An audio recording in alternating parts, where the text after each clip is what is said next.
When you stop learning, you stop growing. Kalau kita berhenti belajar, kita akan berhenti bertumbuh.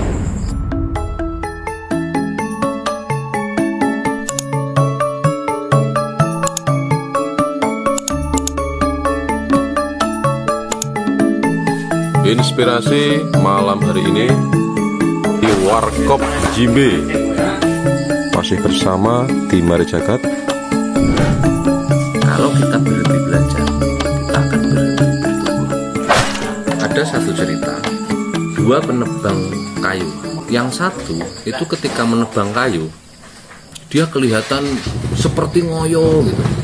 Dan semakin lama kayu yang ditebang itu semakin sedikit, semakin berkurang. Dan yang satunya dia kelihatan santai, dan setiap hari itu ada peningkatan. Suatu ketika dua penebang kayu itu pas istirahat, dia bertemu dan ngobrol. Si penebang kayu yang semakin lama semakin turun itu mengeluh, kenapa ya semakin lama saya menebang kayu semakin capek dan semakin berkurang hasil tebangan saya. Si penebang kayu yang kedua dia bertanya, apakah kamu tidak pernah mengasah kapakmu? Ketika diingatkan, si penebang pertama itu malah tersinggung.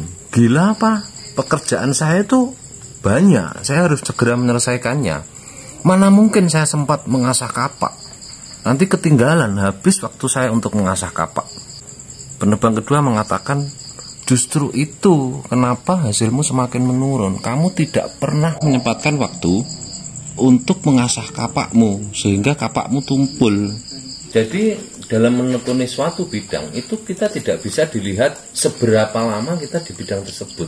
Tapi ketika kita mengerjakan itu, kita semakin lama semakin belajar atau tidak. Untuk menjamin kita berkembang itu bukan seberapa lama kita mengerjakannya, tapi pelajaran apa semakin lama mengerjakan suatu bidang. Rata-rata orang umur 25 tahun itu sudah berhenti belajar. Makanya ada pepatah mengatakan, rata-rata orang mati di usia 25 tahun, dikuburkannya umur 75 tahun. Karena apa? Rata-rata orang umur 25 tahun itu sudah berhenti belajar. Coba berapa persen setelah umur 25 tahun orang masih mau baca buku, masih mau datang ke seminar?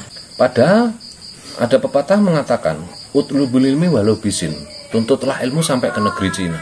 Di agama pun diajarkan bahwa tolabul ilmi faridatun ala kulli muslimin wal muslimatin. Menuntut ilmu itu wajib. Sama dengan kewajiban kita ibadah yang lain. Kenapa kalau kita mengatakan sholat itu wajib? Enggak, sholat dosa. Tapi menuntut ilmu wajib. Kenapa kalau kita tidak menuntut ilmu itu kita enggak dosa? Sebetulnya dosa. Dosa apa? When you stop learning, stop growing. Kalau kita berhenti belajar, maka kita akan berhenti bertumbuh. Kalau kita berhenti bertumbuh dalam artian kita sudah mati. Apapun bidangnya, apapun yang kita lakukan, selalu mencari ilmu dari situ. Kita jangan pernah berhenti belajar, karena belajar itu tidak ada batas umurnya.